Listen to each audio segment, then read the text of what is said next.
남불사 대표 김진철 목사입니다. 제가 남측 땅굴 진실 사역을 22년째 좀 하고 있습니다.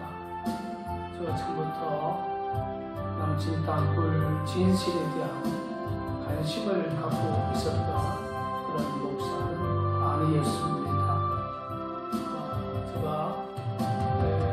중학교 2학년 때에 시골 겨울철 때에 그때 부흥회를 많이 했어요.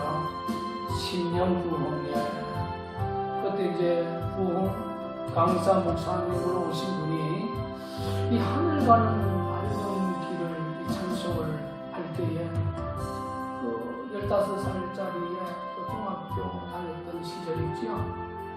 신령의 큰 은혜를 받았어요.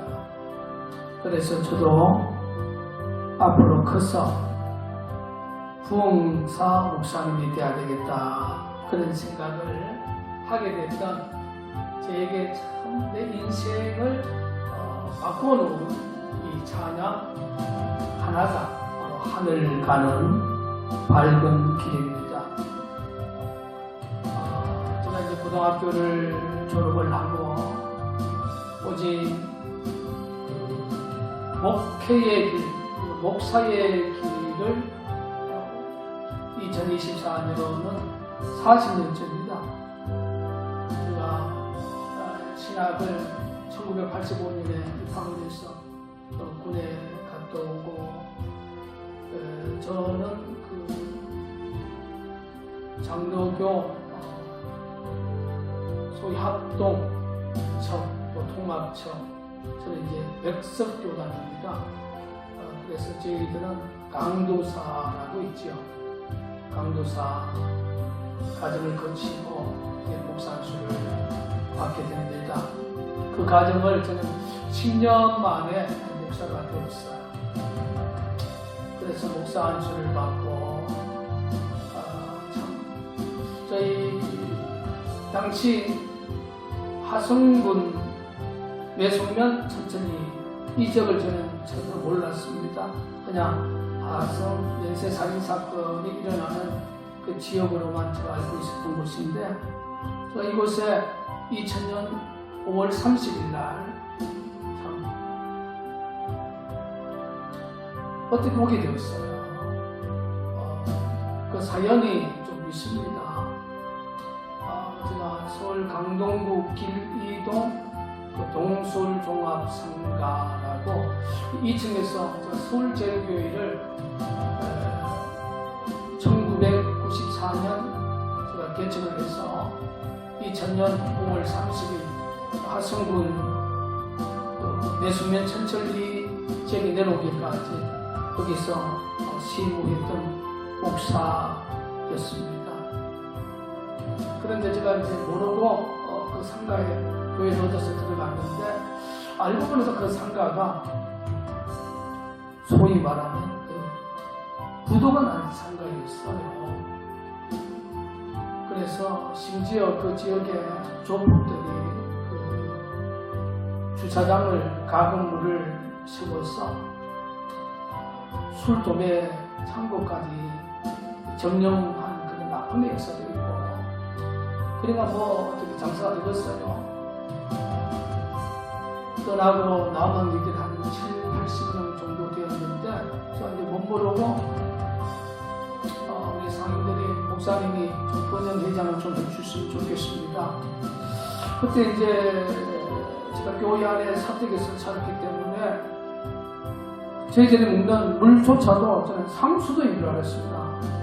알고 보니까 이 상가가 부도가 나니까 상수도세가 이렇게 밀리니까 단수가 될 수밖에 없죠.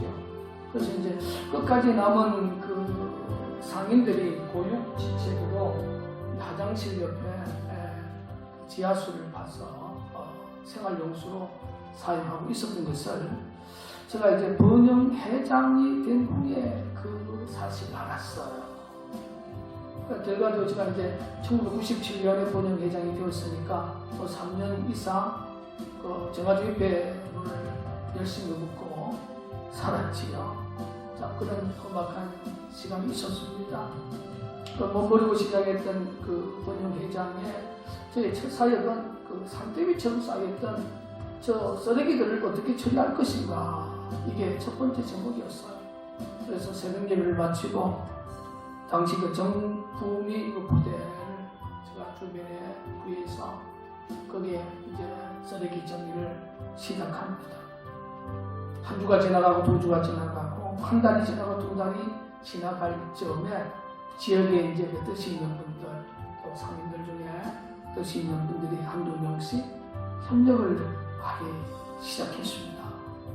그래서 이제 그 주변의 지역의 유지들도 협력을 하고 이제 쌓아졌던 이 그 쓰레기가 정부미 부대 속에 하나둘 쌓아지고 큰 트럭으로 몇 차를 이제 우리가 처리를 하게 되었지요.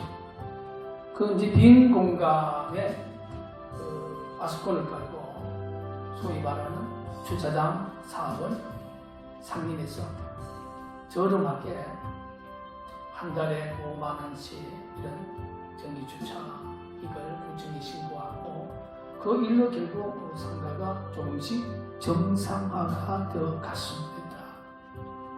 그때 이 소문이 강동구에 참 빨리 퍼지기 시작했어요. 그래서 강동구청 철거군에서 조폭들이 그 불법으로 지어난 그 술통에 창고를 쭉 받기를 시작했어요.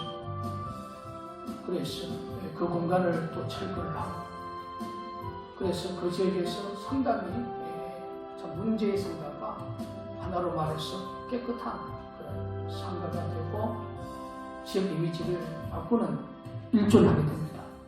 그때 정권이 김대중 정권이었죠. 그래서 그 김대중 대통령에게 지역 주민들이 상심을 해서 저 김대중 대통령에게 상까지 제가 받았습니다. 그래서 상을 받고 나니까 지역 주민들뿐 아니라 지역의 관계의 정당들이 저에게 정치적 홀이 왔지요. 저는 경상도 출신이고 저희 사모는 호남입니다. 그래서 저는 영호남이 이 작은 나라에서 갈등을 갖고 이 가는 것은 성경적 것이 아니다. 저는 그렇게 소신을 갖고 살아왔습니다. 지난 역사에 제가 만났던 호남인들은 천사 같은 분들이 너무 많아요. 그래서 제가 이제 이 하성에 와서 2002년도에 제가 여기 내려와서는 우리 한국교회 가장 존경하는 목사님 중에 한 분을 제가 한경지 목사님이거든요. 그래서 이 지역이 또 매송면이고, 그래서 매송 영락교회를 제가 개척을 하게 되었습니다. 그래서 2년이 지난 후에 저희 교회에서 약 700m 떨어진 곳, 그러니까 51사단 공병대대 앞에서 그 기무사령부의 수사관 출신인, 전 수사관 출신인 정종신한 분이 북한 남측 땅굴을 찾았다는 그 현수막을 걸고 기자회견을 했어요. 제가 이제 그 기자회견에 구경을 갔다가 땅굴의 실체라는 사실을 처음으로 알게 됩니다.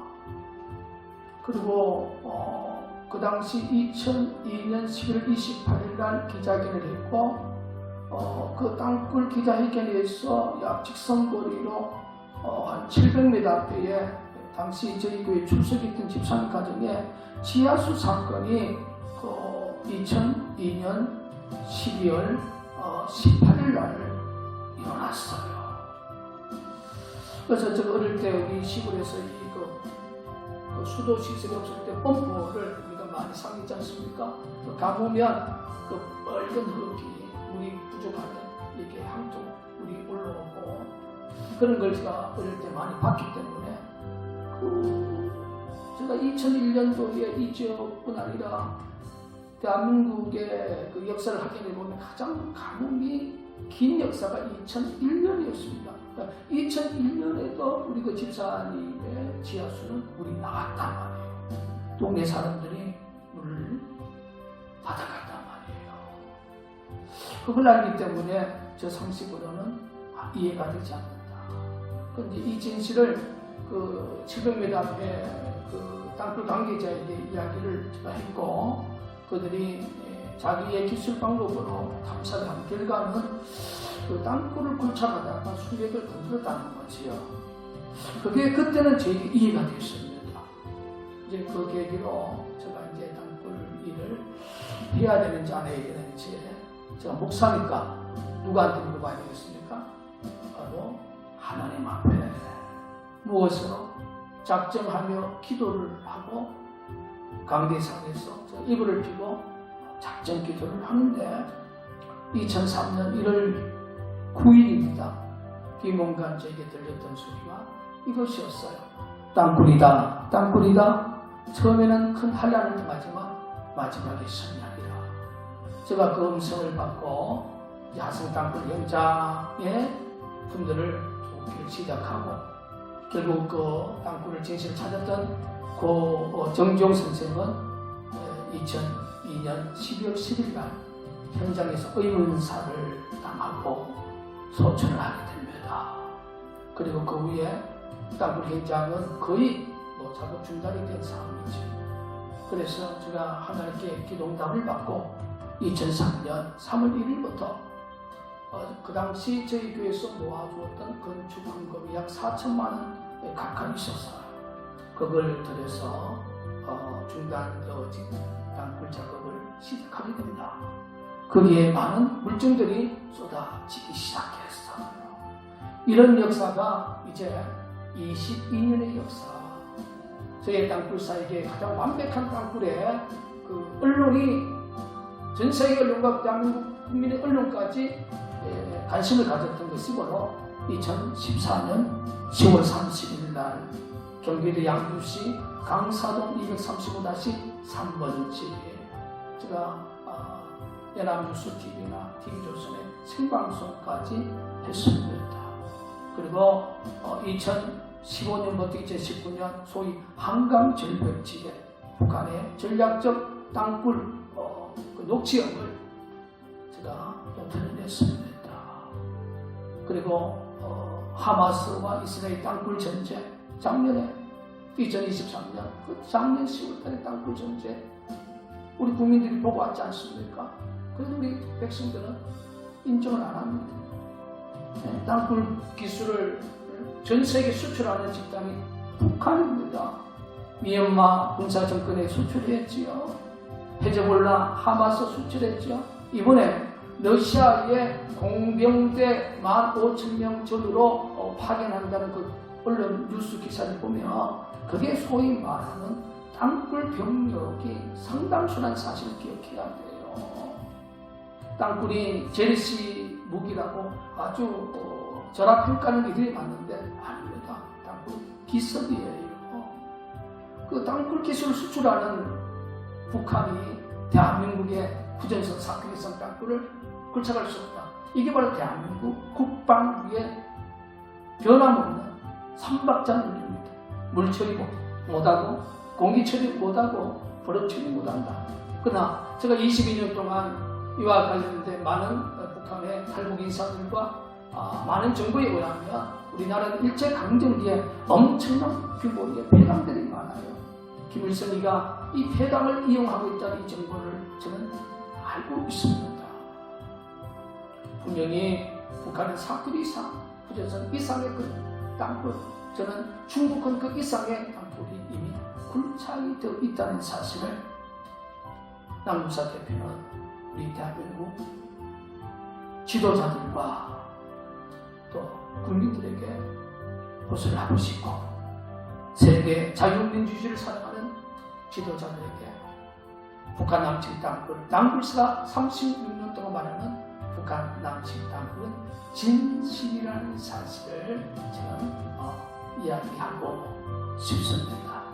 그래서 순간순간 하나님께서 이 남굴사를 지켜주시고 또 매순경락교를 지켜주시고, 저는 이 하늘 가는 밝은 길, 제가 15살 중학교 그 어린 나이에 시골교회에서 부흥에서 은혜를 받고 내가 목사가 되어야 되겠다. 라는 이 찬송이 40년이 지난 오늘 제 마음속에 너무나 숙연하고 내가 힘들 때마다 이 찬송을 부르면서 생각할 때에 또 힘을 얻습니다.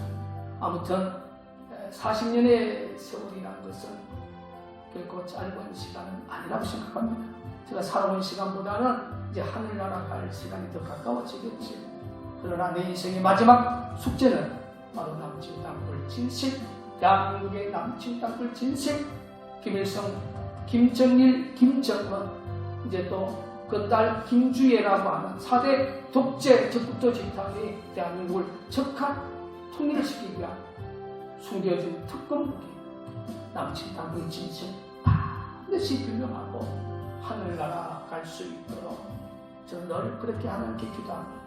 이 영상을 보시는 대한민국을 살아가시는 모든 국민 여러분, 남굴사교에서 기도해 주시는 모든 여러분, 끝까지 남굴사 대표 외손님학교 김진철 목사가 마지막 숙제인 남친 땅굴 진실 사역 잘 감당할 수 있도록 생각날 때마다 기도해 주시기를 간곡히 부탁을 드립니다. 부족하지만 제가 15살 때에 부흥회 때 부흥 강사님이 이 찬송을 통해서 내 인생이 목사가 되어야 되겠구나, 이 부흥 목사가 되어야 되겠구나, 이것이 오늘 저에게 소위 나를批判하는 이들에게 땅굴 목사라는 그런 교성거림의 소리를 제게 이야기하지만, 저는 땅굴 목회가 저의 인생에, 저의 목회 너무나 자랑스럽습니다. 내가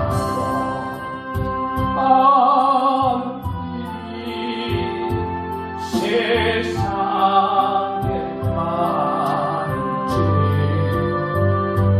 속에 어깨 걷혀 늘 시련하 예수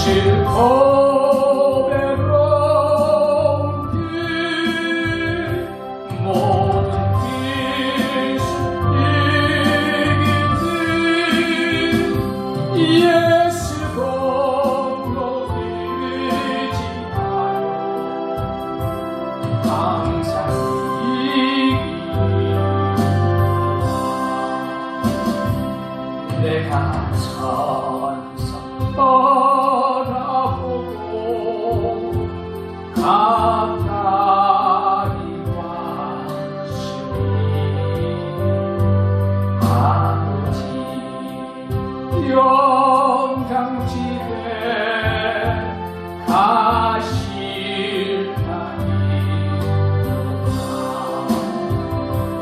나는 그저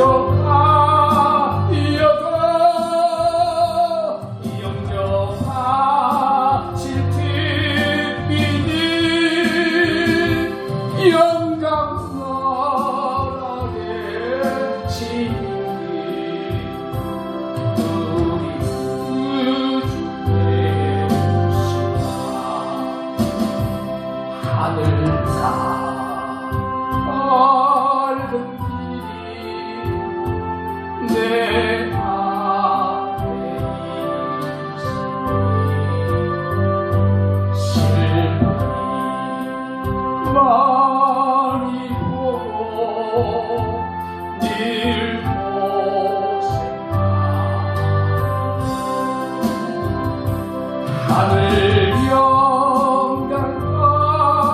밝으니 얻은 길을 외치는 예수 공로이지 하여 항상 잊고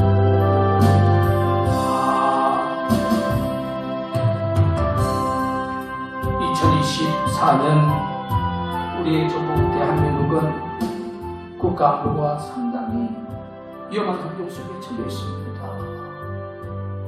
국가안보 정체성을 회복하지 못한다. 제2의 월남인의 폐망을 우리가 안 온다고 보존할 수가 없어요. 올 수밖에 없는 그런 역사를 가고 있다는 사실 기억하시고, 마지막으로 남측 땅을 진실 22년을 외치고 있는 김진철 목사가 대한민국 대국민들에게 드리고 싶은 것은 국가안보 정체성, 박정희의 국가안보 정체성, 건국의 대통령 이승만 대통령의 정체성을 회복하시기를 주의 이름으로 축원을 드립니다. 내가 바라보고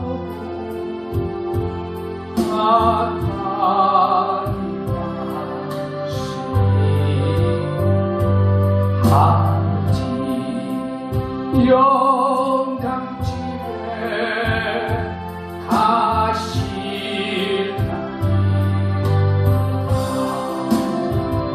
가실나니 나는 부족하여도